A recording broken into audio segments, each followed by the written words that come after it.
देखो, हम तो मसला बहुत छोटा लेके बैठे हुए हैं। इतना छोटा है कि हमारे नबी के धूल के बराबर भी नहीं है। इसको तो फांसी होना चाहिए, इसकी सजा फांसी है। लेकिन हमने मांग छोटी सी करे हुए इसको एक अरेस्ट करना तो तैयार, महाराष्ट्र से तड़ी पार की हमारी मांग है। लेकिन हमारे जो नबी की शान में गुस्ताखी की है, जिसके लिए हमारी जान कुर्बान, हमारा गर्दन कुर्बान, यानी हम उनके लिए मर मिटने को तैयार, यानी उसकी धूल के बराबर जो धूल उड़ती है उसकी बराबरी भी नहीं है। तो उस बुनियाद पर हम यहाँ बैठे हैं। तो हमारी मांग तो फांसी की होना चाहिए था। लेकिन आज के हिसाब से हमने जो मांग को लेके बैठे कि इसने एक तो तड़ी पार होना चाहिए महाराष्ट्र से, और नहीं तो इसको जो तो कड़ी से कड़ी इसको सजा होना चाहिए। ये बुनियाद पर हम बैठे हैं। अगर से ये हमारे मीडिया के माध्यम से हम तो यही बात तमाम जो कर रहे हैं हमारी मांग को लेके, अगर से ऐसा होता नहीं, ये तो सिलसिला चलता रहेगा। ये तो साकरी उपोषण है। इसके बाद जो है तो उपोषण जो है तो दूसरा रूप धारण करने वाला है। इसके बाद आमरण उपोषण रहेगा, और आमरण उपोषण के अंदर सरकार जागती नहीं है तो वो आंदोलन रहेगा पूरे महाराष्ट्र के अंदर। पूरे महाराष्ट्र के अंदर हम जो उसकी तैयारी अगर से कर रहे हैं, और अगर से सरकार नहीं जागती है तो हम आगे इसका जो है तो आंदोलन करने वाले हैं। भोंगी बाबा रामगिरी महाराज के सपोर्ट में महाराष्ट्र के मुख्यमंत्री भी आ गए हैं, और आप भी एक सोशल वर्कर है, समाज सेवा करते हैं, और हुजूर की शान में जो गुस्ताखी किया, तो आपका नजरिया क्या है? देखो, इन्होंने पहली बात तो माँ ईशा रज़ियल्लाहु ताला अन्हा के बारे में पूरी जानकारी इनको मालूम नहीं है।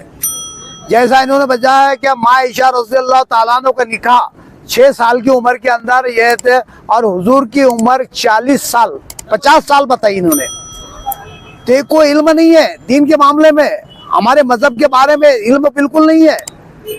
ये रिवाज है, हर देश का अलग अलग एक रिवाज होता है। माँ ईशा रज़ियल्लाहु ताला अन्हा की उम्र जो तो उस वक्त थी, निकाह जब हुआ 9 बरस की थी, और आप सल्लल्लाहु अलैहि वसल्लम की उम्र यानी 30 बरस की थी। 30 से 31 बरस ये दोनों के अंदर है, 31 या 30 ये इसके इत्तेफाक है। लेकिन 30 या 31 ये साल 100% है। और जब रुखसती हुई है, ये अरब का एक रिवाज था क्या 12 साल के अंदर लड़की बालिग होती है, और आज भी रिवाज है। और आप कानून लागू हुआ अरब के अंदर, आप देख लो, आज भी अरब के अंदर ये कानून लागू हुआ है क्या वहाँ 14 बरस के अंदर लड़का 16 बरस का और 14 बरस की लड़की का इसका निकाह अभी कानून उसका पास हुआ है। तो ये हर देश का एक अलग अलग अपना कायदा होता है, और 12 साल के अंदर अरब की लड़की जो है तो जवान हो जाती है। तो वो एतबार से तो 13 साल के, सुन लिए बता रहा हूँ, 13 साल के अंदर वो रुखसती हुई थी। ये इसका इल्म नहीं है, ये महाराज पाखंडी है, झूठा है, मक्कार है। इसको कतई इल्म नहीं है दीन के मामले में, और दीन के मामले में नहीं, इसको गीता का भी ज्ञान नहीं है, और इसको ना रामायण का ज्ञान है।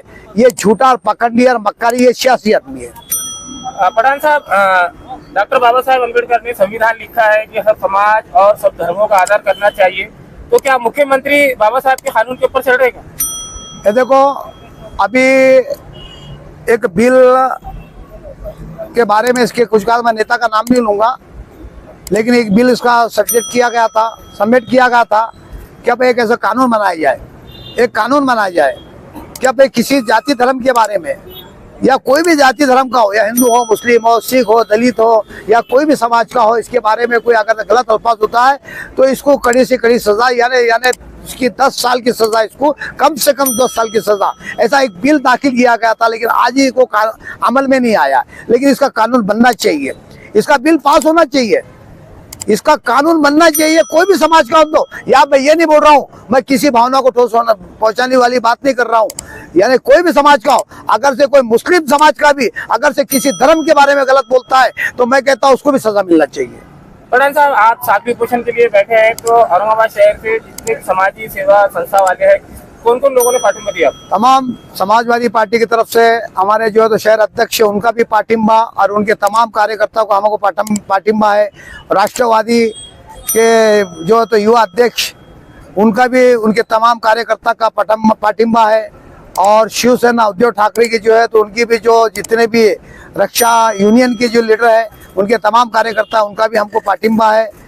और तमाम जो तो एक हमारे भीम शक्ति अपने दलित भाइयों का, तमाम औरंगाबाद के दलित भाइयों को भी हमको जो है तो इसका समर्थन भी है, और तमाम काफी हमको समर्थन मिल रहा है, और उम्मीद है इंशाअल्लाह कि यहाँ पे हमको कामयाबी जल्द से जल्द मिलेंगी। पठान साहब, पता है आपको पूरे महाराष्ट्र के अंदर जो है तो रोड के अंदर जो है तो आंदोलन रहेगा, रोड रोको आंदोलन, रोडों पे हम उतर आएंगे और हमारा मंशा किसी सरकार को नुकसान पहुंचाना नहीं है और हम कायदेशीर।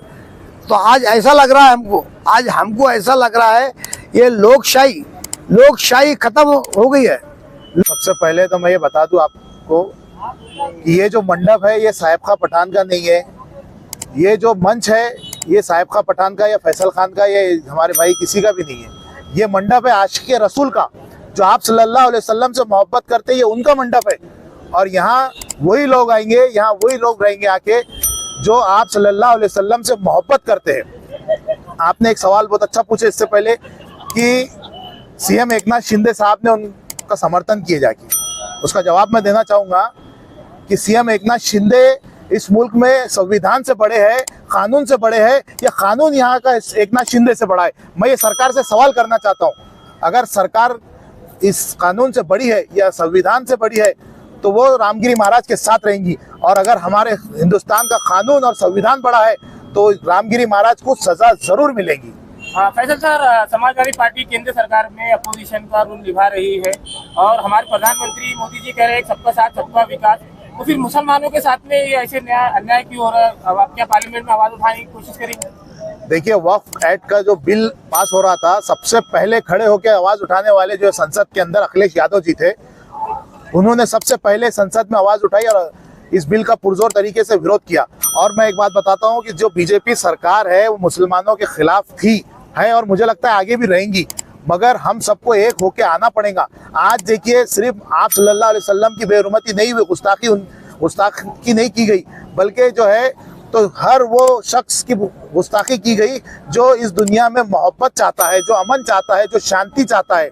आप सल्लल्लाहु अलैहि वसल्लम पूरी दुनिया के लिए शांति का रूप है। आप सल्लल्लाहु अलैहि वसल्लम जो है तो पूरी दुनिया के लिए एक एग्जाम्पल है कि हम किस तरीके से जिंदगी गुजारे।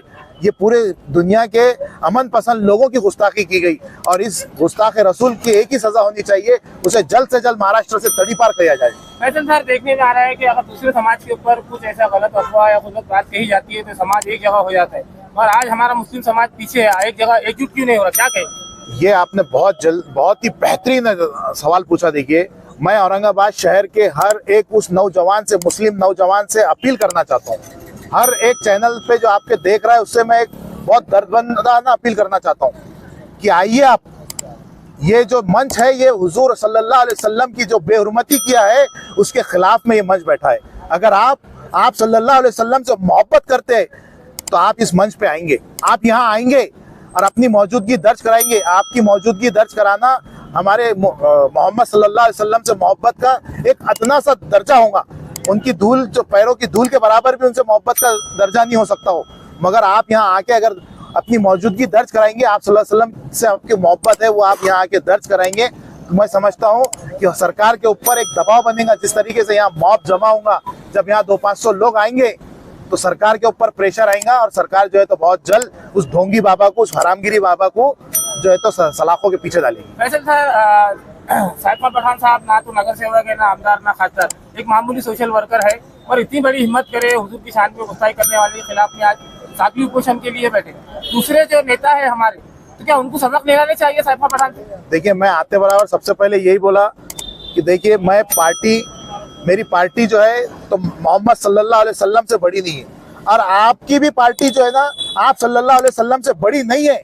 हम आशिक रसूल है, हमारे लिए जो है तो हमारी औलाद कुर्बान, हमारे जो है तो घरदार कुर्बान आप सल्लल्लाहु अलैहि वसल्लम के ऊपर। आप भी आइए, आपकी पार्टी जो है तो आप सल्लल्लाहु अलैहि वसल्लम से बड़ी नहीं है, आप भी इस मंच पे आइए। ये जो मंच है, यहाँ जो उपोषण चल रहा है, ये छाकड़ी उपोषण, ये आशिक रसूलों का उपोषण चल रहा है। आइए आप भी यहाँ। आपका नाम बोलिए। मैं फैसल खान, समाजवादी पार्टी का शहर अध्यक्ष हूँ।